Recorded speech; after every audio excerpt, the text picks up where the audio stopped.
My pleasure to welcome to the program. He is a candidate for state auditor. It's Jeff Dockter on the program with me this morning. Good morning. How are you today? I'm doing well, David. Thanks for having me on. Well, I greatly appreciate the time this morning. State auditor position, the chief financial officer, kind of, so to speak. I know most folks don't think of state auditor when they think of state elections. I mean, obviously it is an elected position, but I guess give me a sense of what you've had in terms of conversation with folks across the state now that you've been on the campaign trail for a little while. You know, we've been talking about the issue of transparency and putting Wyoming's checkbook online. And then I've been talking about, there's more to my campaign than just transparency. I've been talking about incorporating blockchain into the auditor's office, those processes down the road, so Wyoming remains business friendly. I've been talking about, if you want to do business with the auditor's office right now, if you're a vendor, you have to submit a paper application to get paid from the state. That's no bueno in my opinion. So we've been talking. I've been talking about a lot of those things, outside of transparency as well. But transparency is the hot topic issue. It really is, because unfortunately this state, Jeff, has had a poor grade when it gets reviewed, kind of from organizations across the country, when in terms of trying to find records and make processes a little more streamlined, I guess, for lack of a better phrase. You are in charge of the state checkbook, essentially, as the auditor. What steps do you feel like we need to take to get to that transparency, to kind of solve that issue? Right. So, what I've been talking about since early July is the auditor already publishes a small, tiny portion of Wyoming's checkbook online. It's called the vendor payments, right? Okay. And so what I will do day one is actually, as your next state auditor, I will have the authority then to go in and do this, but I will revamp that website completely so we can do two things. One, we'll expand the search features so you can search by like maintenance codes and stuff like that as well. Okay. And so we'll have a larger search criteria. And then B, I'm also going to put up those historical payments so folks can go out and download those. And then, because that's important, because right now the auditor only puts that information up for 90 days and then takes it down. And once she takes it down, then she's charging folks for a fee to access those public records. And that's just not good government, in my opinion. So I want to make sure that folks have that historical information in spreadsheet format, because then at least folks can use either the tools they have, their Excel spreadsheets, Google spreadsheets, run pivot tables on that data, or a group like openthebooks.com can go out and grab that and pull that information in. And then see, the last piece of that is, as your next state auditor, to start updating that information more frequently. I'm on record saying once a month.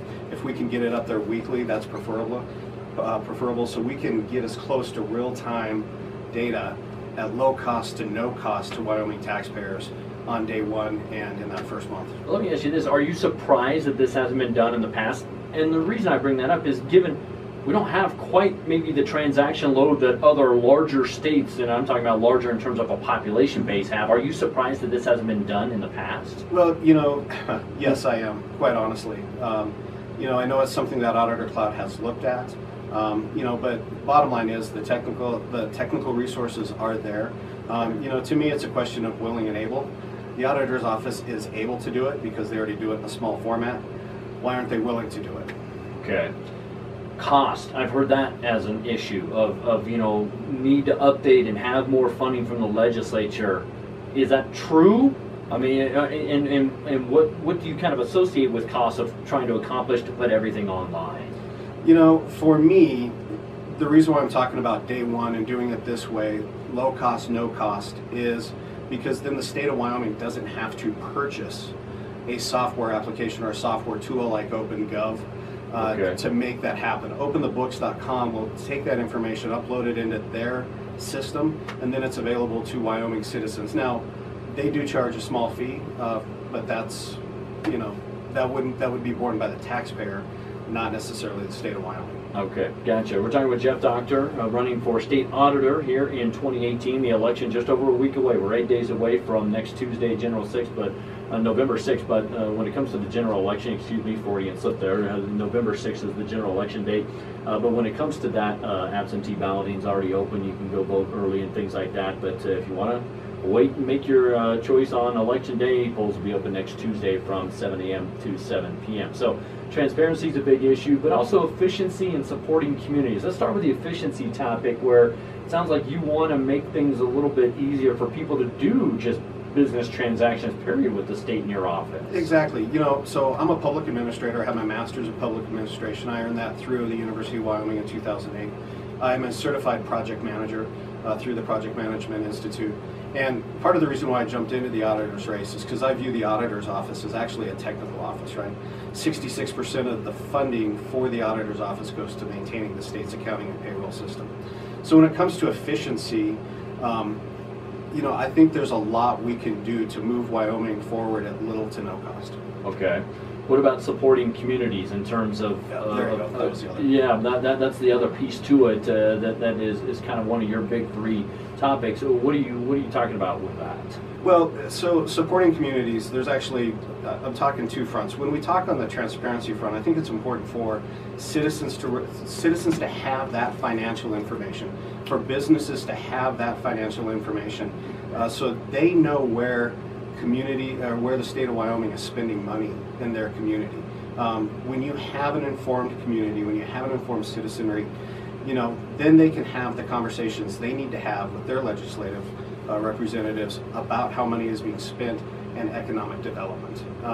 So that's one issue with transparency. The other issue that when you talk about supporting communities, not necessarily related to transparency, but you know, the auditor does have a voting position on the state loan and investment boards. Right. And one of the things that I've been talking about, I grew up in a small town in eastern Montana, a town called Circle, Montana.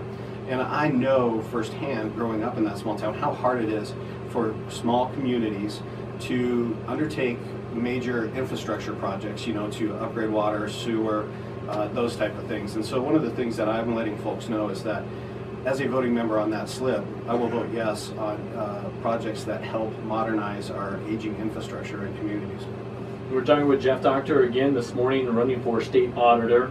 What differentiates you from the other auditor candidate in Christy Racine, excuse me? What do you feel like you two where do you differentiate on some of the issues?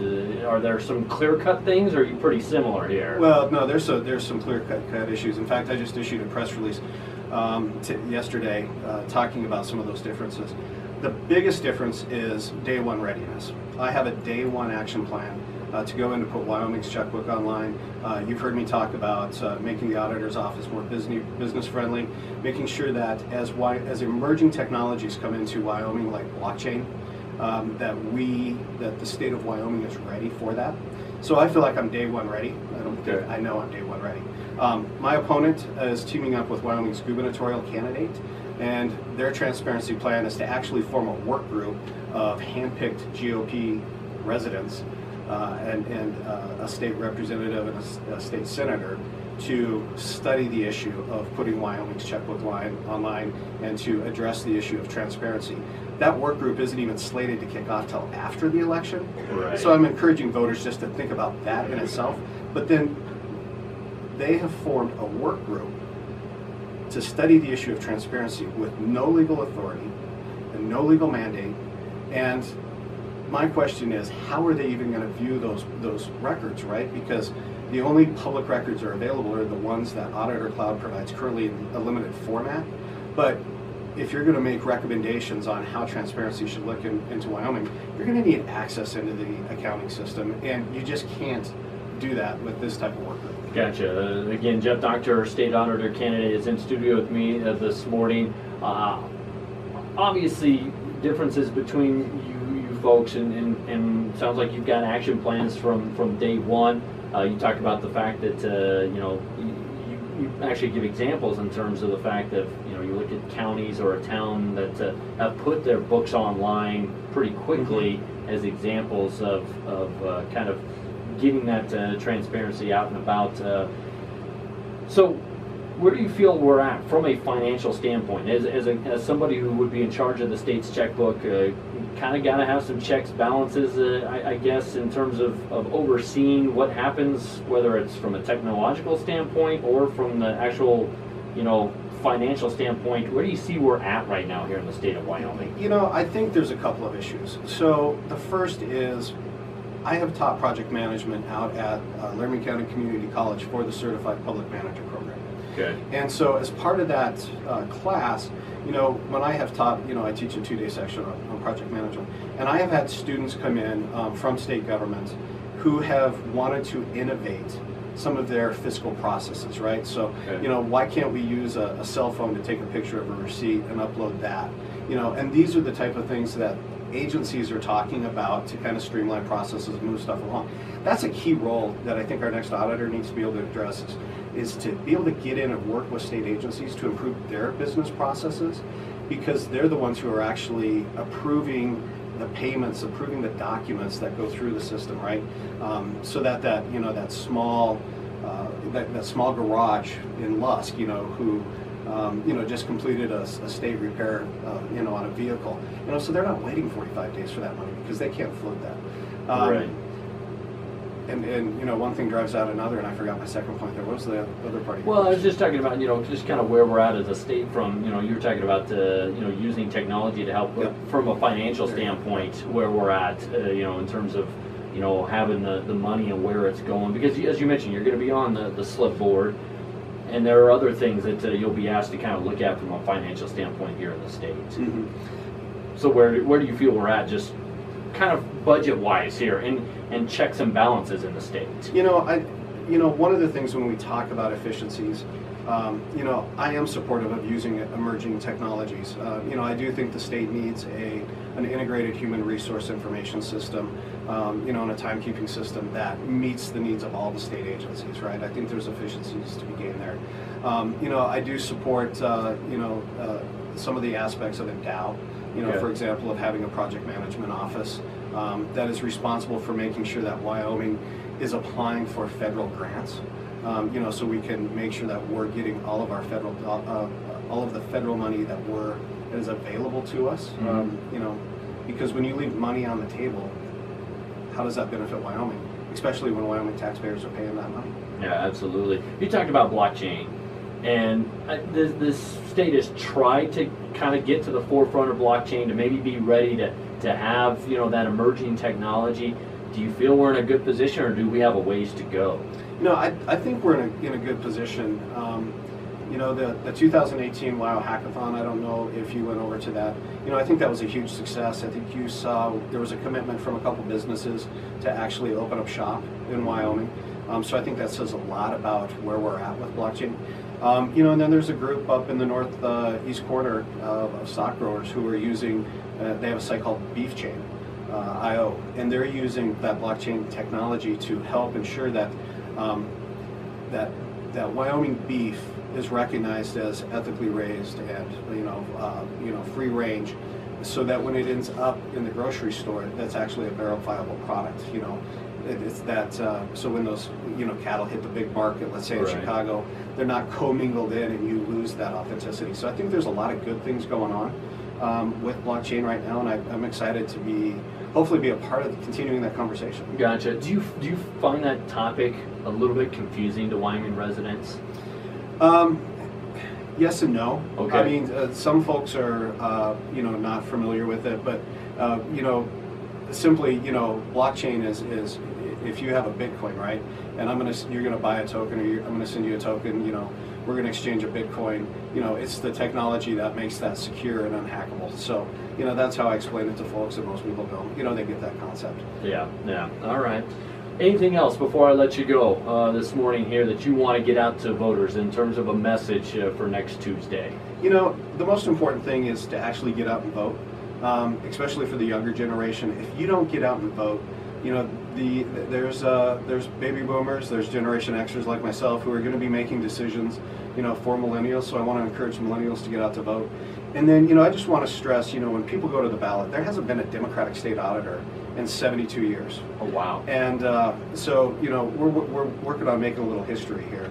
But I don't want voters necessarily to focus on the D in front of my name. I want voters to, we have a history of voting for the best candidate, right? And if I'm not the best candidate, then that's fine. But hopefully, I've done enough today to, perhaps convince you, to convince your listeners that with my master's in public administration, my commitment to transparency, my day one action plan, those are the things that I am talking about. Those are action items where you can hold me accountable, during my term in office and, in 4 years. And so, I hope voters see the value in that compared to, some of the other stuff we've talked about. He's a candidate for State Auditor Jeff Dockter. Thanks so much for coming in this morning. David, thanks for having me. Appreciate it.